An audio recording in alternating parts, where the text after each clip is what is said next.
Hollywood has always worshipped beauty. Faces become myths, smiles become symbols, and a single glance captured on celluloid can outlive the very heart that once beat behind it. In the late 1940s and early 1950s, when the studio system still held America in its glittering grip, one man rose to embody everything the Dream Factory promised: Montgomery Clift. He wasn't just handsome, he was ethereal, almost fragile, as if carved out of some finer material than flesh and blood. Critics called him the man who looked like he belonged to another world. Audiences couldn't look away. He was soft yet powerful, sensitive yet dangerous, a paradox walking in human form. But behind that magnetic screen presence lay a soul trembling under its own weight. Clift didn't fit the Hollywood mold. Where others learned to play the part of star, he recoiled from it, preferring the dimly lit corners of parties or long walks alone in the night. He despised the studio publicity machines that tried to turn him into a commodity. He didn't want to be idolized. He wanted to be understood. And yet, the very world he resisted, the magazines, the fan clubs, the blinding lights, was the one that devoured him whole. The story of Montgomery Clift is not just about an actor. It's about a man who carried beauty like a curse. It's about the unbearable tension between what the world demands and what the soul can bear. It's about a car accident on a dark night in 1956 that turned the face of an idol into a shattered mask, and about the years that followed, years described by his close friend Elizabeth Taylor as the slowest suicide in Hollywood. Imagine it. A man once rivaling Marlon Brando and James Dean, reduced to a ghost of himself, his body wrecked, his spirit drowned in pills and whiskey, and his heart locked in a prison of secrets he could never confess aloud. If Brando was the fire, Dean the storm, then Clift was the fragile candlelight, flickering against the winds of fate, beautiful, vulnerable, and doomed to be extinguished too soon. Montgomery Clift's life forces us to confront uncomfortable questions. What happens when the very qualities that make you extraordinary become the knives that cut you down? What happens when beauty, talent, and sensitivity, the gifts that millions envy, become unbearable burdens? And what does it mean when a man spends his entire existence trying to reconcile who he is with who the world insists he must be? To tell the story of Clift is to peel back the glossy surface of Hollywood's golden age and reveal the cracks beneath. The glamour, the parties, the Oscar nominations, they are only one side of the mirror. On the other side lurks loneliness, shame, and the desperate search for connection in a world that never allows you to be truly yourself. Clift was a man born in the wrong time, too sensitive for the brutality of the studio system, too vulnerable for the rigid morality of 1950s America, too modern in his acting technique, and too fragile in his own skin. This is not a tale with a happy ending. It is a requiem for a man who gave everything to his art and was left broken by the weight of his own contradictions. His life reads like a Greek tragedy set under the neon lights of Hollywood Boulevard. It begins with promise, an angelic young man conquering Broadway, then storming onto the silver screen in films like Red River and A Place in the Sun. It climaxes with brilliance, with audiences and critics alike hailing him as one of the finest actors of his generation. And then, almost overnight, it collapses into silence, whispers, and the smell of liquor soaked into carpet. By the time of his death in 1966, alone at the age of 45, Montgomery Clift was already a ghost, living proof that fame can be the cruelest prison of all. But before we descend into the darkness, before the accident, the addictions, the secrets, we must return to the beginning, to a childhood of privilege and suffocation, to a mother who believed her children were destined for greatness, to a boy whose fragility was mistaken for weakness, but who would grow into one of the most electrifying performers the world had ever seen. To understand Montgomery Clift's fall, we must first understand his rise.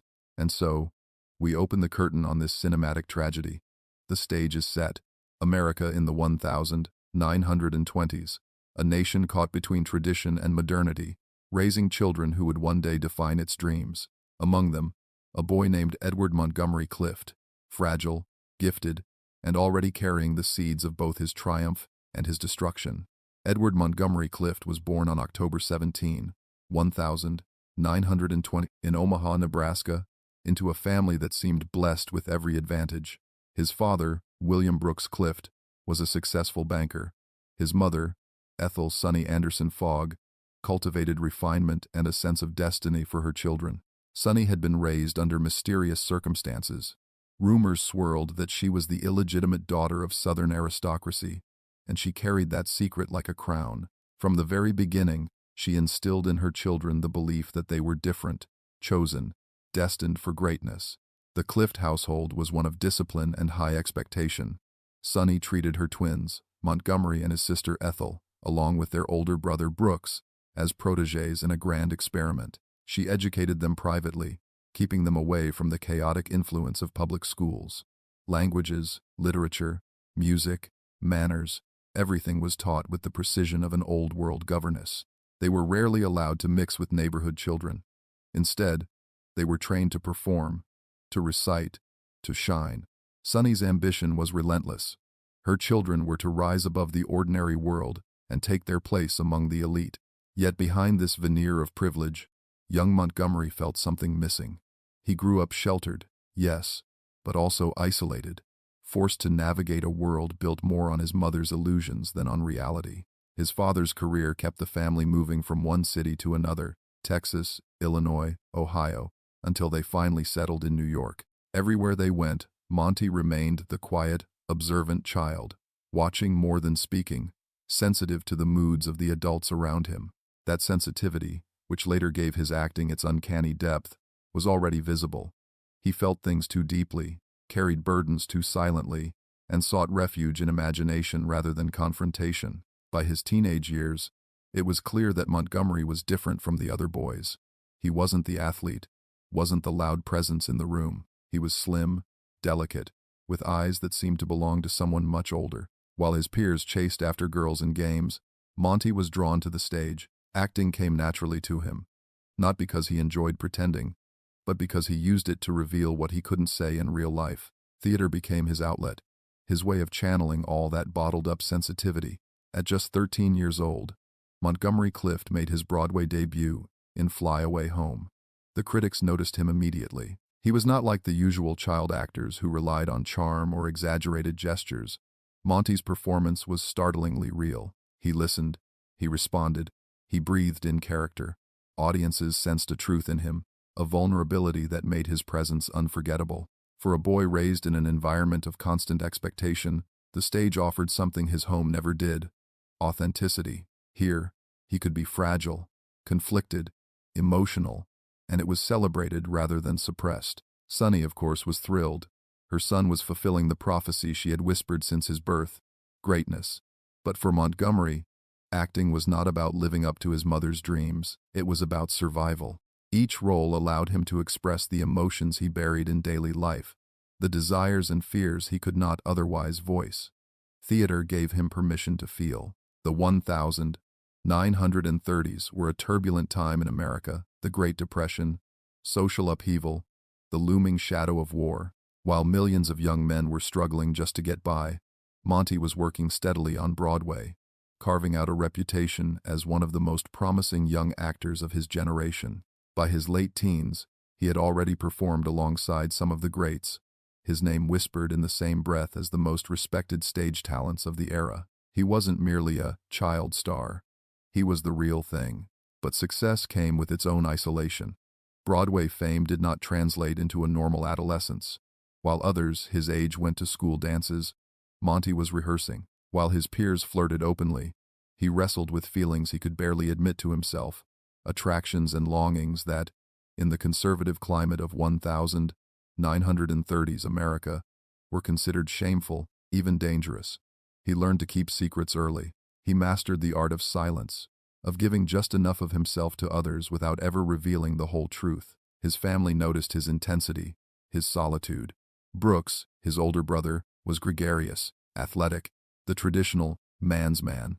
Ethel, his twin sister, had her own charm and beauty. But Monty was the mystery. Always reading, always thinking, always carrying something inside. His mother adored him but pushed him mercilessly. His father remained distant, preferring the world of business to the fragile moods of his son. And so Monty's childhood became a paradox: privileged but lonely, gifted but burdened, surrounded by family, but emotionally adrift. By the time he was 20, Montgomery Clift had already spent nearly a decade on the Broadway stage. He had starred in plays by Thornton Wilder, Lillian Hellman, and Tennessee Williams, building a reputation as an actor of uncanny realism. Directors and critics marveled at his ability to dissolve into character, to make every gesture feel spontaneous, every silence charged with meaning. He was carving out a new kind of acting, intimate, psychological, vulnerable, years before method acting became a Hollywood buzzword. And yet, he resisted Hollywood. Studios came knocking, offering him lucrative contracts, glamorous roles, the promise of stardom. But Monty said no. He despised the idea of being trapped in a studio system that would dictate his roles, his image, even his personal life. He wanted freedom. He wanted truth. For nearly a decade, he turned down every offer, staying loyal to the stage, refining his craft, waiting for something that would feel worthy of his talent. Those years on Broadway shaped him, but they also deepened his sense of otherness. In a world obsessed with conformity, Monty was an outsider, sensitive in an era that valued toughness, private in a culture that demanded performance, and carrying a sexuality that could never be spoken aloud. Each success on stage only heightened the gap between who he was inside and who the world wanted him to be. Looking back, it's almost impossible not to see the seeds of tragedy already sprouting. Here was a boy raised on illusions of destiny, pushed into a spotlight before he could even define himself, forced to carry secrets that gnawed at his soul. His childhood was not one of innocence, it was one of performance, pressure, and silent pain. And yet, it was also the crucible that forged one of the most extraordinary actors of his generation. By the time Montgomery Clift finally agreed to step into Hollywood, he was no naive newcomer. He was a seasoned artist, armed with years of experience and a clear sense of what he would and would not do. He arrived not as a product of the studio system, but as a rebel against it. And when he finally stood before the cameras of Red River and The Search, the industry and the world would never be the same. By the mid-1940s, Montgomery Clift was no longer just a promising stage actor. He was already a force, respected in the New York theater world for his ability to dissolve completely into a role. Yet Hollywood remained a distant lure, a place he both distrusted and secretly longed to conquer.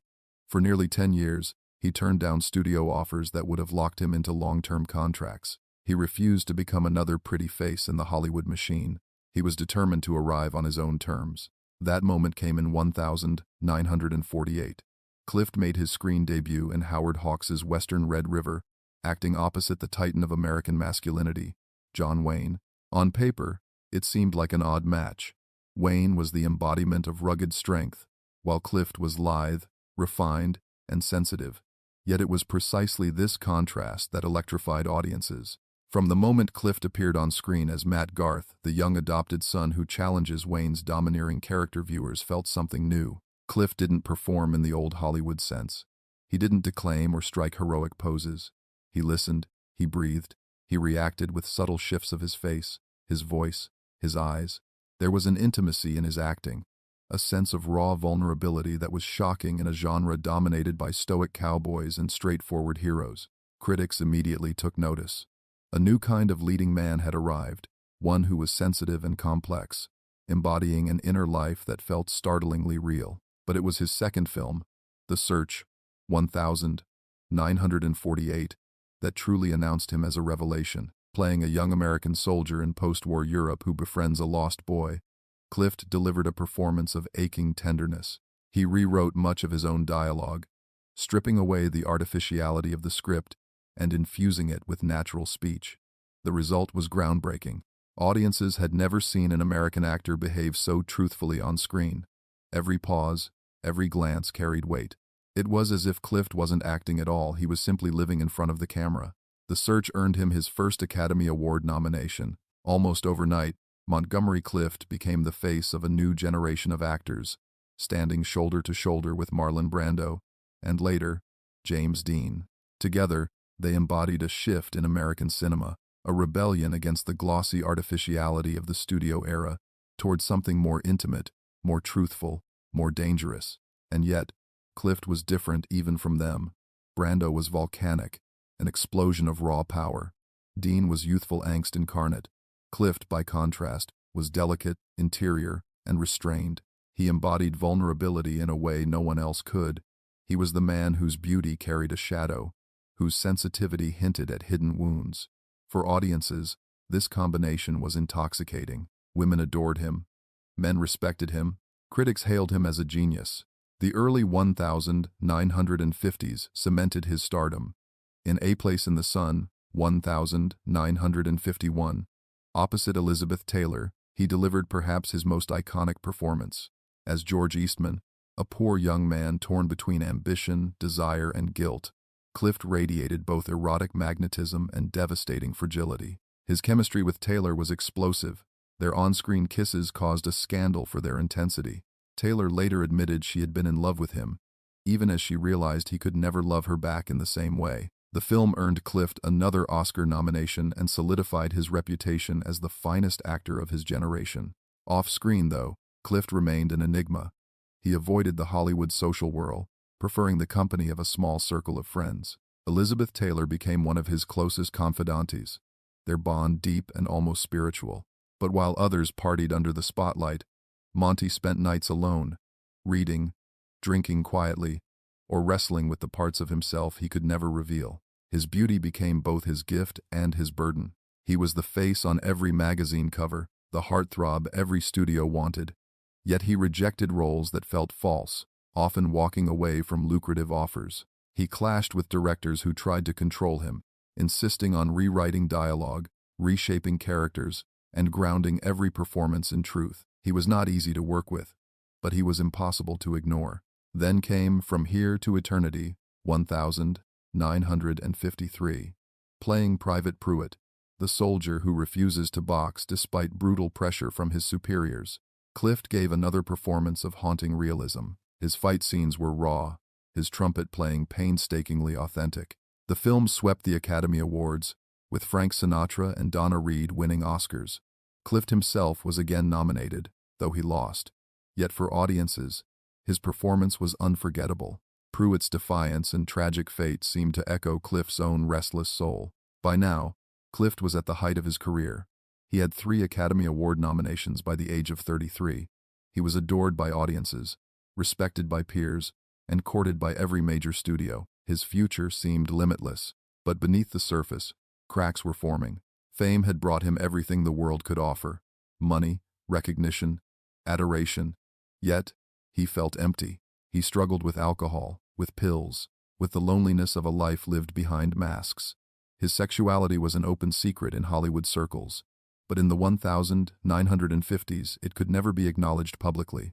He carried that secret like a stone in his chest, always careful, always guarded, always afraid of exposure. Even with Taylor, his dearest friend, he could only hint at the truth. And then, in May 1956, the fragile balance shattered. After leaving a dinner party at Elizabeth Taylor's Beverly Hills home, Montgomery Clift crashed his car into a telephone pole. His face was horribly disfigured, his jaw broken, his nose smashed, teeth driven into his throat. Taylor, rushing to the wreck, pulled him from the car and saved him from choking to death. The accident changed everything. The beautiful face that had captivated millions was now scarred, asymmetrical, rebuilt through painful surgeries. Though he continued to act, the camera could no longer conceal the damage. His performances grew darker, more haunted, reflecting the pain inside him. Hollywood, which had worshipped him as a god, now looked at him with pity, or worse, revulsion. The Golden Boy had become a fallen angel, and though he would go on to deliver extraordinary work in films like The Misfits and Judgment at Nuremberg, the accident marked the turning point. His rise had been meteoric, his talent undeniable, but now he was entering the shadowed descent, a slow collapse that his closest friends would later call the longest suicide in Hollywood history. By the early 1950s, Montgomery Clift stood at the summit of Hollywood. He was not simply a star, he was something rarer, an artist adored by critics and worshipped by audiences, a man who seemed to embody both the vulnerability of the human heart and the grandeur of myth. In a city where image was everything, Monty had created something more dangerous: intimacy. Viewers didn't just admire him, they felt they knew him, that his pain was their pain, his longing their own. Hollywood, ever hungry for new gods, crowned him quickly. The fan magazines declared him the most beautiful man in films. Studio executives begged for his signature on long-term contracts, promising riches, control, and eternal stardom. But Monty, true to form, resisted. He would not be owned. He rejected the easy path, choosing projects that frightened him, challenged him, or mirrored his inner chaos. It was a dangerous gamble in a system that thrived on conformity, but it made him unforgettable. The perfect example came with A Place in the Sun, 1951. George Stevens's adaptation of an American tragedy paired Clift with Elizabeth Taylor, then barely 18, and the chemistry between them was volcanic. Monty's George Eastman was a man torn between ambition, desire, and guilt, while Taylor's Angela was the embodiment of innocence and passion. Their scenes together were charged with an eroticism rarely seen on screen in that era. Audiences could hardly breathe watching them. Critics hailed it as a performance of genius. The Academy nominated Clift for Best Actor. He did not win, but it hardly mattered. His image as the sensitive rebel, the man of tortured beauty, was sealed. Taylor, meanwhile, became his lifelong confidant. Their bond went beyond simple friendship. She became his protector, his anchor, the one person who could break through his walls of secrecy. Monty, she once said, was my soulmate, but he was always a soul in torment. At the same time, Clift's refusal to play by Hollywood's rules only deepened his myth. Where others flaunted their wealth, Monty lived modestly, often driving an old car, wearing the same jacket, disappearing into bookshops rather than nightclubs, while stars like Rock Hudson carefully cultivated wholesome, masculine images to mask private lives. Clift exuded authenticity, even when it frightened people. He drank too much, he brooded, he rejected the artificiality of Hollywood parties. He was adored precisely because he was not polished. Then came, From Here to Eternity, 1953, which brought him to an even higher peak, as Private Robert E. Lee Pruitt, the principled soldier who refuses to box despite brutal pressure. Monty delivered a performance that resonated like a national anthem of defiance. His Pruitt was stubborn, noble, doomed a character who seemed to embody Monty himself. The trumpet playing, which he painstakingly trained for, was not just an acting detail. It was a metaphor for a man determined to live on his own terms. The film won 8 Academy Awards. Frank Sinatra's supporting role revived his career. Burt Lancaster and Deborah Kerr etched themselves into cinematic history with their famous beach embrace. But it was Clift, once again, who carried the soul of the film. His portrayal of Pruitt's resistance and eventual death mirrored Monty's own lifelong struggle against conformity and destruction. Another Oscar nomination came, and again, he lost. Yet by now, Clift was beyond awards. He had become a symbol of authenticity, of truth in acting, of beauty that carried the weight of tragedy. The public adored him. Women wrote letters by the thousands, begging for his attention, convinced they saw in him a man who needed saving. Men admired his integrity, his refusal to play the Hollywood game. Young actors studied him obsessively. He was, in many ways, the first of a new breed, the anti-star, the reluctant idol. But with worship came suffocation. The more Hollywood celebrated him, the more Monty withdrew. Fame magnified the very qualities he despised: the constant gaze, the endless speculation, the pressure to perform not just on screen but in life. Inside, he felt increasingly fractured. His drinking worsened. He leaned on pills to sleep, to function, to numb himself. Behind the camera's flashbulbs, he was slipping into shadows. Still, the work remained extraordinary. I Confess 1953, directed by Alfred Hitchcock, placed him as a priest tormented by a moral dilemma. Though the film was not a commercial success, Monty's intensity gave it lasting power. Hitchcock himself marveled at the actor's ability to convey internal conflict with the smallest flicker of his eyes. By 1956, Monty was working on Raintree County, once again opposite Elizabeth Taylor. It was during this production that fate struck. On May 12, after leaving a dinner party at Taylor's Beverly Hills home, Monty lost control of his car and slammed into a telephone pole. The crash nearly killed him. His jaw was broken, teeth shattered, nose crushed, face disfigured. Taylor, rushing to the wreck, pulled his bloodied body from the car and saved him from choking to death. It was an image both horrifying and symbolic. The most beautiful man in Hollywood, now broken, cradled in the arms of the woman who loved him like a brother. The aftermath was devastating. Reconstructive surgery repaired what it could, but Monty's face was never the same. The camera, once his ally, now betrayed him. The symmetry was gone. The scars could not be hidden. Though he returned to finish Raintree County, audiences noticed the difference. The critics were kind, but the world that had worshipped him for his beauty could not forgive its loss. And yet, paradoxically, his acting deepened. The pain of his injuries, the shame of his altered face, the growing dependence on drugs and alcohol, all of it infused his performances with an even greater rawness. He became darker, more haunted, more devastatingly real. Films like The Misfits, 1961, and Judgment at Nuremberg, 1961, would later showcase this evolution. But in the moment, the accident felt like a death sentence. Hollywood's worship is fickle. One day you are a god, the next you are a cautionary tale. Monty, who had always lived with secrets and shadows, now carried them in his very appearance. What had been hidden inside was suddenly visible to the world. He could no longer pretend. The fall had begun, but even as he descended, even as he withdrew further into solitude and self-destruction, those who knew him best, Taylor, Sinatra, and others, saw something extraordinary. They saw a man who, despite everything, continued to create art from pain. They saw an actor who refused to surrender, even as he slowly destroyed himself.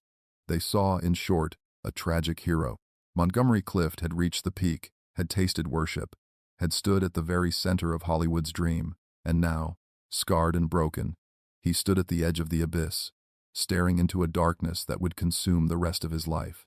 By the time Montgomery Clift emerged from the wreckage of that 1956 crash, he was no longer the man Hollywood had deified. His beauty, once ethereal, unearthly, had been permanently scarred. His jaw was reconstructed with plates, his teeth capped, his skin marked. Though surgeons did their best, the symmetry that had made him the face of a generation was gone. For an actor who had built a career on both talent and allure, the change was catastrophic. But what hurt even more was the gaze of others. In Hollywood, appearance was currency. Monty, once valued like gold, now felt bankrupt. People stared too long, or looked away too quickly. He noticed pity in their eyes, and he hated pity more than anything. The accident did not only change his face, it altered his very being. He was never free from pain. His jaw throbbed constantly, nerves screamed, his eyesight blurred. To manage it, he turned to pills, barbiturates, painkillers, sleeping tablets washed down with alcohol. At first, it was survival. Soon, it became dependence. Elizabeth Taylor, always his guardian angel, stood by him fiercely. On the set of Raintree County, she shielded him from reporters, fought off gossip, and defended his talent. But the whispers grew louder. Hollywood is merciless to the fallen. Rumors swirled that Clift was finished, that his career was over. His performances, though still brilliant, were now labeled erratic. Studios grew wary. Directors questioned his reliability. The man once hailed as the future of acting was now described as a liability. Yet Monty refused to quit. His art became darker, richer, infused with the raw torment of his life. In The Misfits 1961, opposite Marilyn Monroe and Clark Gable, he played a broken cowboy drifting through a desert of lost souls. His haunted face mirrored his own decline. Off camera, Monroe, herself teetering on the edge of collapse, whispered, "Monty is the only person I know who is in worse shape than I am." Their bond was forged in shared despair. Still, even his brilliance could not protect him from scandal. Stories of drunken binges leaked to the press.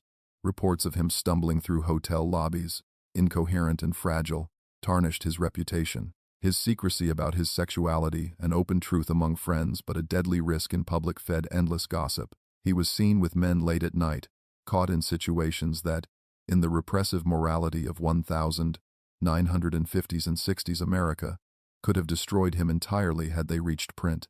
To survive, Monty withdrew deeper into solitude.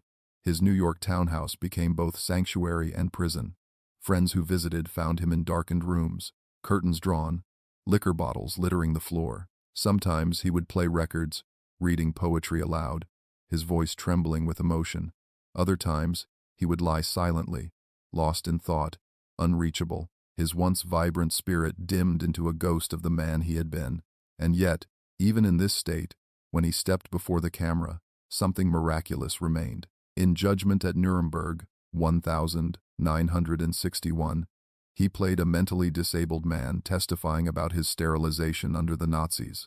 The role was small, barely 10 minutes of screen time, but Monty delivered it with such shattering intensity that audiences wept openly. He appeared gaunt, nervous, his words halting, his body trembling, and it wasn't all acting. Much of it was simply Monty being Monty, raw and unfiltered. For that performance, he received another Academy Award nomination, but the accolades did nothing to soothe him. He dismissed awards as meaningless, a Hollywood distraction from truth. What he wanted was peace, something that eluded him more with every passing year. Friends described this era as his long suicide. He drank constantly, mixed pills recklessly, and drove his fragile body to collapse.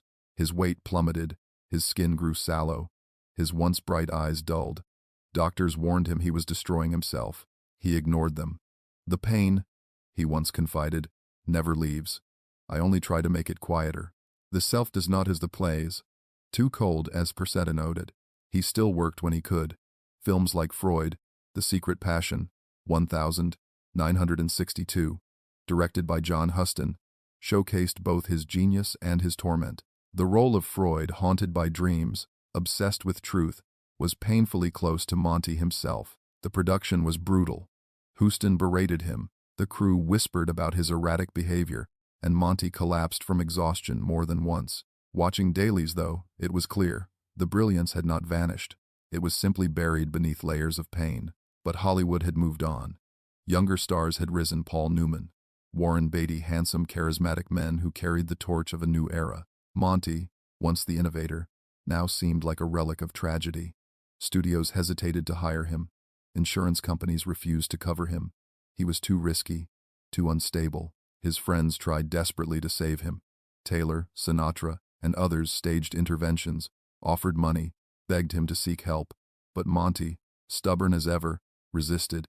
"I know what I'm doing," he would insist, though his shaking hands and bloodshot eyes told a different story. The cruelest irony was that his downfall was not just professional, it was spiritual. He had once acted to reveal truth, to strip away artifice, to live authentically on screen. Now, trapped in lies about his health, his sexuality, his despair, he felt more false than ever. The very authenticity that made him great had become impossible in life. By the mid-1960s, Clift was a shadow. His phone rarely rang with offers. He lived in near isolation, venturing out only at night, his once brilliant career reduced to whispers of what might have been.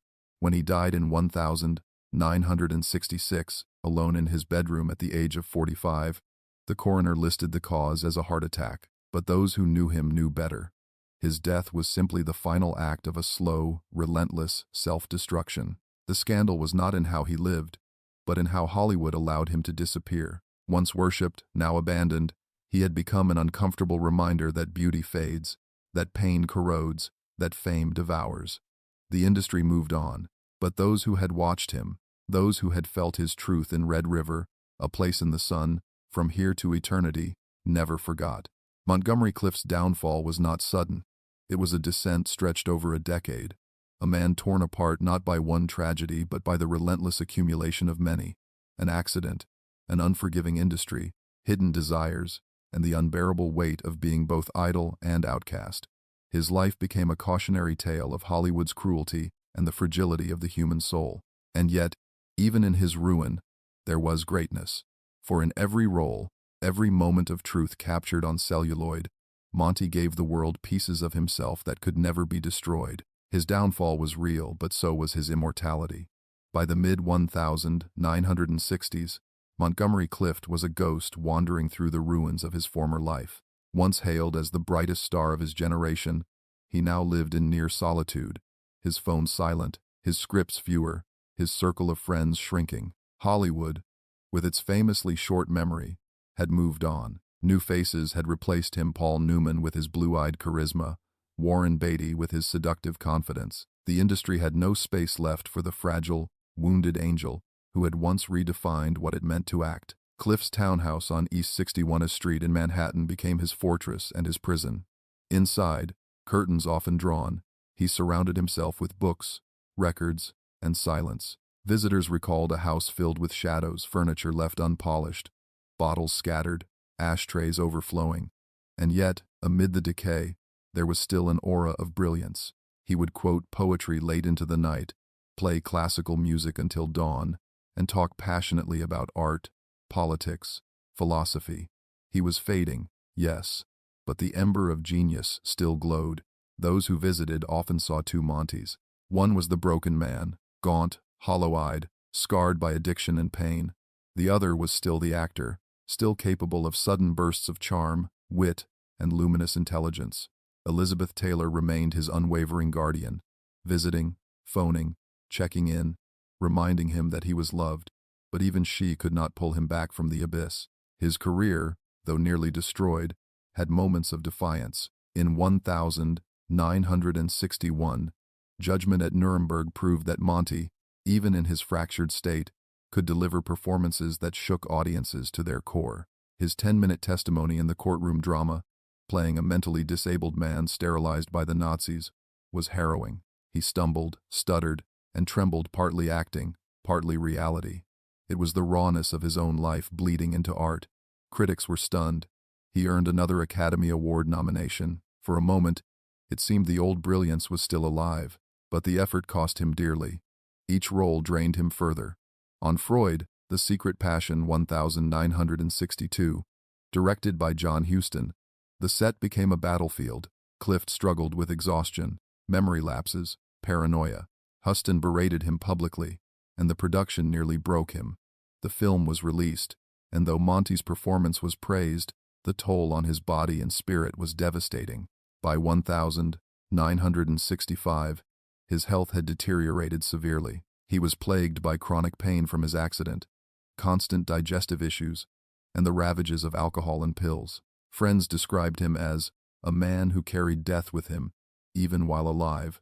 His once luminous eyes were often red and tired, his skin pale, his body frail. And yet, even at the edge of collapse, he continued to fight. His final film, The Defector, 1966, a Cold War thriller shot in Germany, was a testament to his resilience.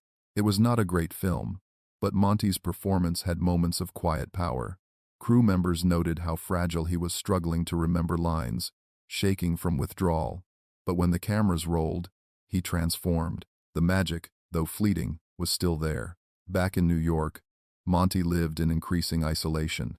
He avoided public appearances, fearing the whispers and stares. Paparazzi, when they caught glimpses of him, described a man barely recognizable, a shell of the beautiful idol he had once been. But to those closest to him, he remained Monty. Brilliant, difficult, wounded, endlessly fascinating. On the night of July 22, 1966, he was in his townhouse with his live-in housekeeper, Lorenzo James. They had dinner together, boiled chicken and salad, a quiet meal. Later, Monty went upstairs to his bedroom. He watched The Misfits on television, a film that had mirrored his own despair. When it ended, James asked if he wanted to watch another movie. Monty replied softly, "Absolutely not." They were the last words he ever spoke. In the morning, James found him dead. He was 45 years old. The coroner listed the cause as a heart attack, but friends called it something else. The slowest suicide in Hollywood history.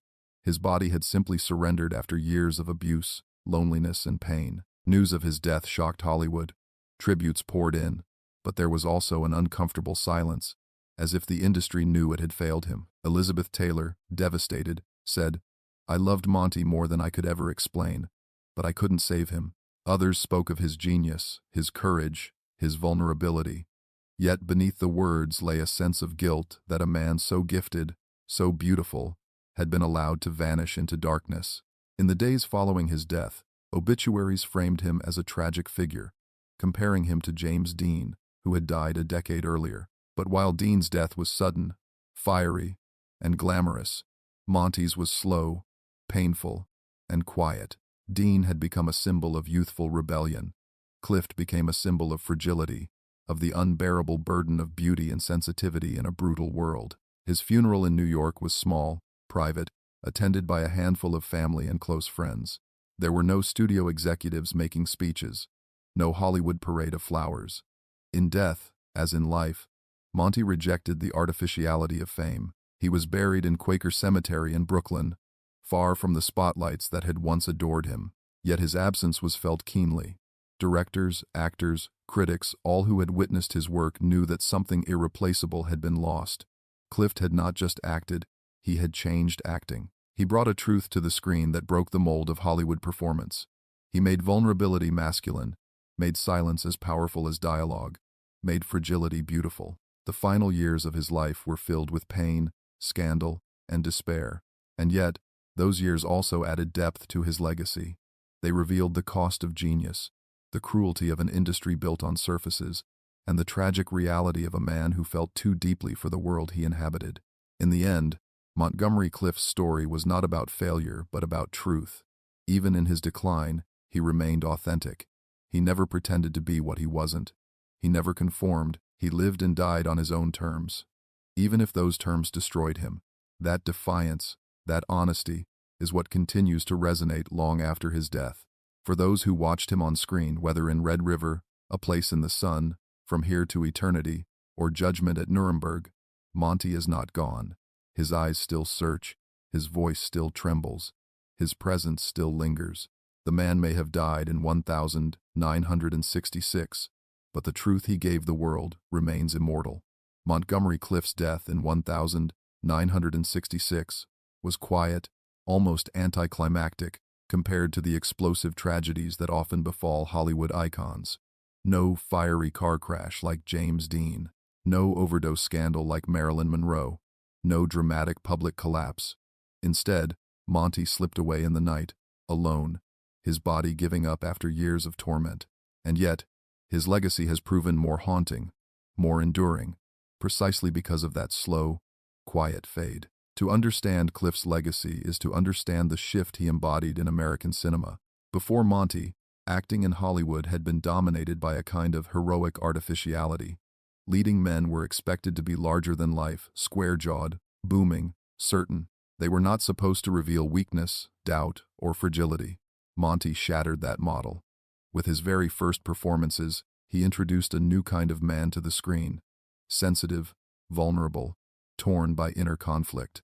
He made silences speak louder than words, made tremors in the voice as powerful as shouts, made fragility masculine. Critics often place him in the same trinity as Marlon Brando and James Dean. Brando was the storm, Dean the spark, Clift the candlelight. All three helped birth what became known as method acting in America. Though Clift had never formally trained at the actor's studio, his method was his own, stripping away artifice until only truth remained. For Brando, that truth was volcanic rage. For Dean, youthful angst. For Clift, it was quiet pain. He gave audiences something they had never seen before, an intimacy that felt almost intrusive, as if we were watching not a performance but a confession. Even decades later, actors cite him as an influence. Al Pacino has spoken of studying his stillness, his ability to communicate oceans of feeling with the slightest flicker of the eyes. Robert De Niro once said that Clift acted like people really are, not like actors think they should be. Even Meryl Streep has mentioned his name when describing the actors who inspired her. Clift changed the grammar of acting. That is his enduring gift.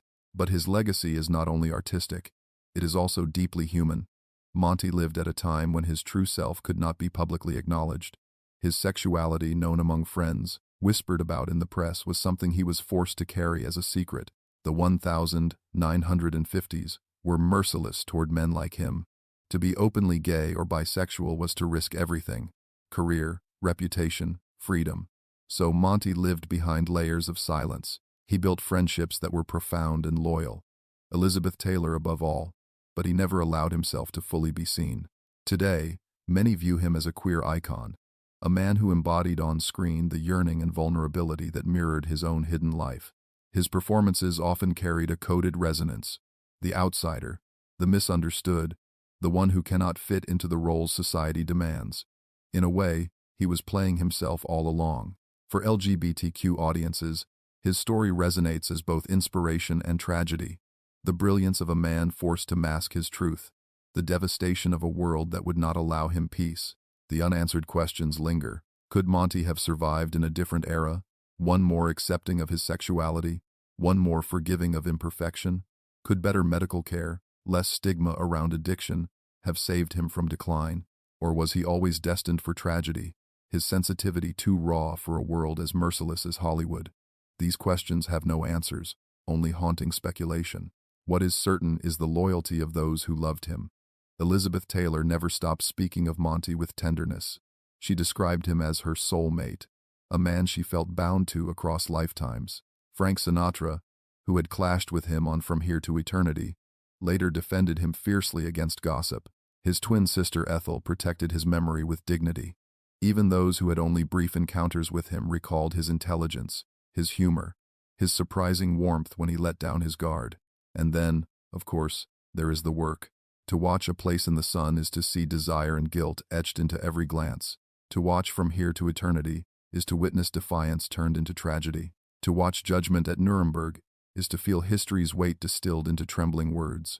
These performances remain alive, untouchable by time. They are Monty's immortality. In the decades since his death, Montgomery Clift has been rediscovered by new generations again and again.